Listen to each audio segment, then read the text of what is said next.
I mean, you can say whatever it is that you want to say about it, and yeah, innocent until proven guilty and all the other stuff. But it feels to me like if somebody has that many accusations and that many things that are out there hanging around him, it really could become a very, very, very tricky and touchy situation for you. Which is why I don't blame these teams, to be honest, for taking their time, taking a look at some things, trying to make sure that they're sure that they're sure that whatever it is they are going to be getting into, they're capable of handling. And that's what I would say is the biggest thing is that you have to be able to handle the fact that there is going to be a lot of pushback and a lot of blowback from,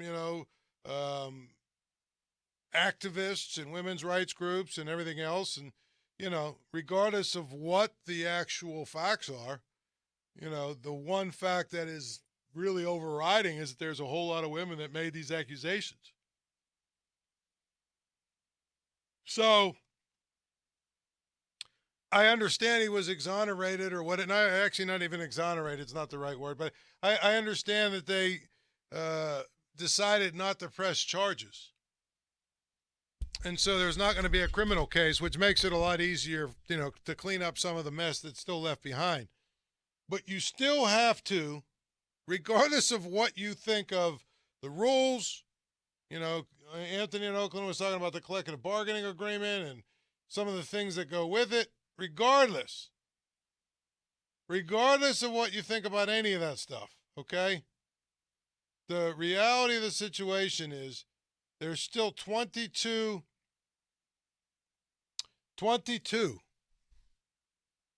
females out there. I think it's 22 or 23 who have made accusations. So, I mean, that's something to really consider and understand that it's not one, it's not two or three, it's not, a scorned lover or anything like that. There's 22 or 23 females who have made these accusations. And as a result, you have to really be careful. And I'll give you a great example. Adam Schefter tweeted something. I forget exactly what it was. Tweeted something about, oh well, this was the first. I forget exactly how he worded it, but it's pretty clear. He worded it a little bit clumsily because literally like 5 minutes later, 4 minutes later, he issued not really an apology, but sort of a retraction. And that's the thing I would say to you. It's a very touchy subject. It's not easy. It's a very touchy subject.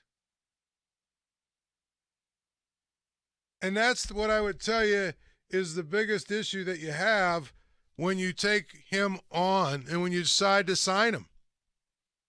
You're going to have to handle the negative PR that it's going to create. You're going to have to, handle the negative response you're going to get from people and everything else. You're going to have to, be able to explain some things away.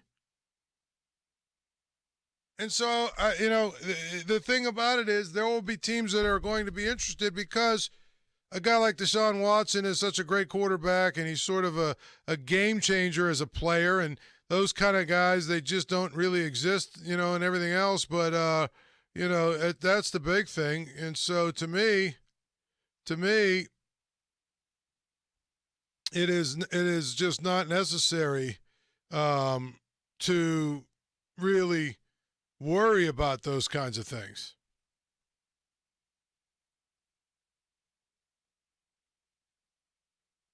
if you, the way you don't have to worry about him is you just don't put yourself in the situation where you sign him and then you have to answer for him. And I know there'll be a lot of teams that'll take themselves out of the discussion. They will. There's a lot of teams that they basically won't want to deal with it, even though they could use a quarterback like that. They just won't want to deal with it. And so I'll be very interested to see what the market is. To be honest, I'll be very, very interested to see what the market is for Deshaun Watson once it's over. And who's going to do what and who's going to go where and all that other stuff. I don't think he's going to get 3 first-round picks like they say. I don't think that's going to happen.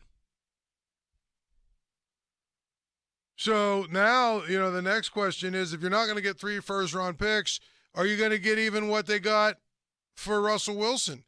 Well, again, I think it depends on how many people are involved in the sweepstakes. Period. And I don't think there's going to be nearly as many people as you think.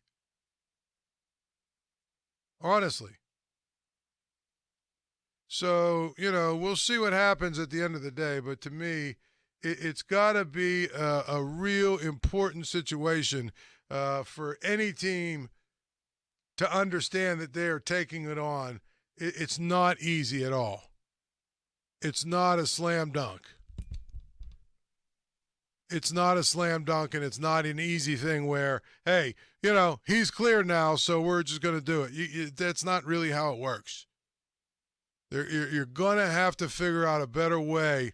If you're a team that needs a player, needs a quarterback, you're going to have to understand that it's just going to, require a lot of heavy lifting if you're going to go get him. And so as a result, I think it's going to be interesting and tough to see, to see a team pull the trigger on something like this and go out and decide that this is, this is who they're going to go get. And when you limit the market for somebody, the price goes down. And I think that's what could happen is the price goes down, and the Texans could be in a situation of where they either have to try and convince Deshaun Watson to stay or take a little bit less than what they maybe thought they were going to get for him. And that could happen. It really legitimately could happen. And if it does, it is what it is. I mean, that's just how I would, characterize the whole situation. Is that people think that now, this is an easy thing and it's an easy situation, and it just isn't. That's why the Steelers aren't going to get involved. I mean, I think if all things being equal, the Steelers obviously would be, real interested in Deshaun Watson. I just don't know that they're going to be they want to get involved with all the other stuff.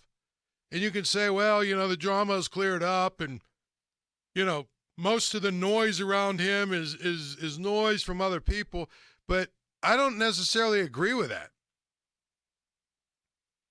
I think you're still going to have to deal with a lot of things. And you're still going to have to get some, through some hurdles here. And, God forbid if there's settlements or, if there's a civil case that goes in and things of the such, and you've got to deal with the fallout from that. In today's climate, man, it's not an easy thing it's not an easy decision. I just don't believe that it is. If there were other kinds of accusations, maybe. If he had already served his time and all of the legal stuff was cleared up, yeah, maybe I could see that. But to me, I feel like it is really important, if you're the Steelers, it's really important to try and figure out what is your best path forward at quarterback. And guess what? It probably is not going to involve taking a chance at a guy who has this many accusations against him still pending. It's just not going to be something that, to me, it's not the best place and the best way to go. The best way to go is, in my mind,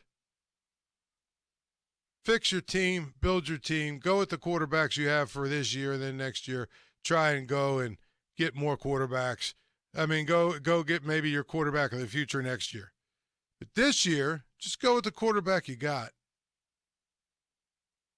And, because now you're to the point, again, I was joking before, but now you're to the point where it's basically, in my mind, you're basically down to the list of guys who, I would call anybody but Mason Rudolph is what this group is. I mean, Jacoby Brissett doesn't make you better. Mitch Trubisky, I think people are losing their minds about this guy. Andy Dalton, Tyrod Taylor, all these guys, I'm sorry. You might as well go with Mason Rudolph.